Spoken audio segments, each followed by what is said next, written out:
হাসিনার বিরুদ্ধে আমরা যারা ঐক্যবদ্ধভাবে লড়াই করেছি, বাংলাদেশের ফ্যাসিস্ট বিরোধী সকল রাজনৈতিক দলের মতের, ধর্মের, বর্ণের, বয়সের যে মানুষ আমরা আজকে এখানে ঐক্যবদ্ধ হয়েছি, আমরা প্রথমে কৃতজ্ঞতা জানাতে চাই বাংলাদেশের ফ্যাসিস্ট বিরোধী লড়াইয়ে যত রাজনৈতিক দল ছিল যারা আজকে এখানে উপস্থিত হয়েছেন, আপনাদের প্রতি আমাদের অন্তরের অন্তঃস্থল থেকে কৃতজ্ঞতা।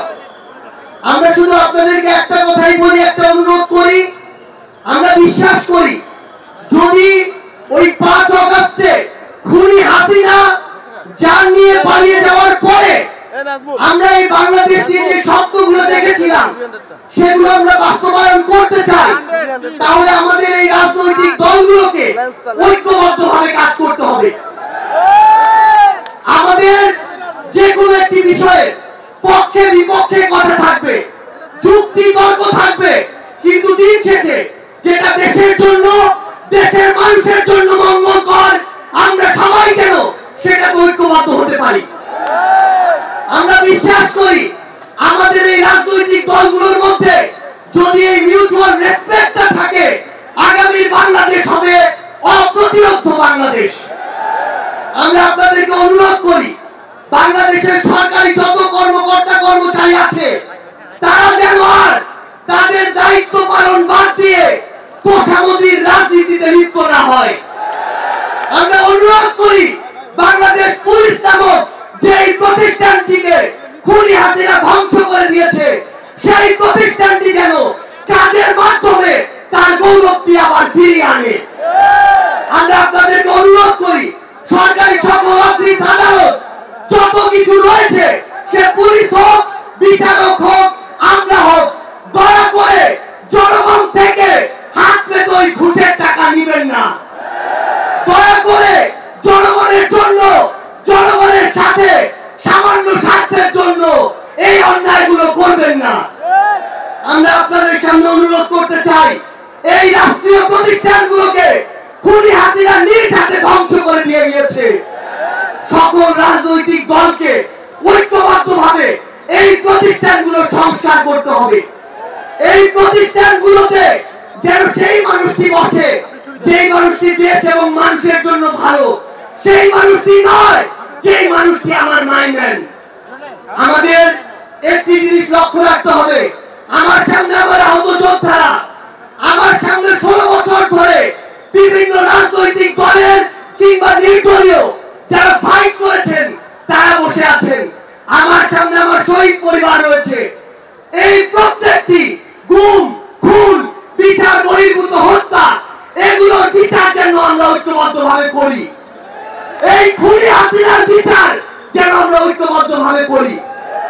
একটা জিনিস মনে রাখতে হবে, নিজেদের সামান্য স্বার্থের জন্য যেন কোনো অপরাধী ছাড় না পেয়ে যায়। কোন অপরাধীর জন্য সুপারিশ নিয়ে আমরা যেন থানায় না যাই। কোন অপরাধীর জন্য সুপারিশ নিয়ে আমরা যেন কোনো বিচারকের কাছে না যাই। এই নতুন বাংলাদেশে ধ্বজভঙ্গ শিক্ষা সিস্টেম গুলো, এই কারিকুলাম গুলো আমাদেরকে ঠিক করতে হবে। এই বাংলাদেশকে বাংলাদেশ পন্থী হিসেবে গড়ে তুলতে হবে। আমরা আপনাদের কাছে অনুরোধ করি আগামী যে বাংলাদেশ আমরা স্বপ্ন দেখি, সকল রাজনৈতিক দল যদি ছোট ছোট স্বার্থগুলোকে এক পাশে রেখে ঐক্যবদ্ধভাবে কাজ করি, তাহলে সেগুলো আমরা বাস্তবায়ন করতে পারবো। এই মঞ্চ থেকে আমরা যেন এই শপথটুকু নিয়ে যাই, এই ছোট্ট জীবন সৃষ্টিকর্তা যাদেরকে গুরুত্বপূর্ণ দায়িত্বগুলোতে রেখেছেন, এগুলো তাদের কাছে আমানত স্বরূপ। আমরা যেন এই ছোট্ট জীবনে এত বড় দায়িত্বের আমানত গুলো দয়া করে খেয়ানত না করি। আমরা আপনাদের কাছে অনুরোধ করি আমাদের রাজনৈতিক দলগুলোর মধ্যে কেন্দ্র থেকে ওই একদম গ্রাম পর্যন্ত, রুট পর্যন্ত যেন নিজেদের ভিতরে সুস্থ একটি প্রতিযোগিতা হয়।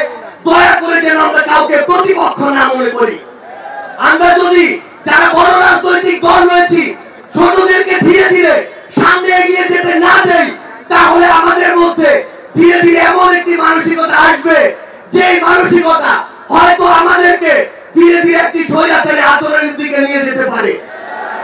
আমরা যেন সবসময়, আমি সহ আমরা সবাই খুনি হাসিনাকে দেখে যেন শিক্ষা নেই।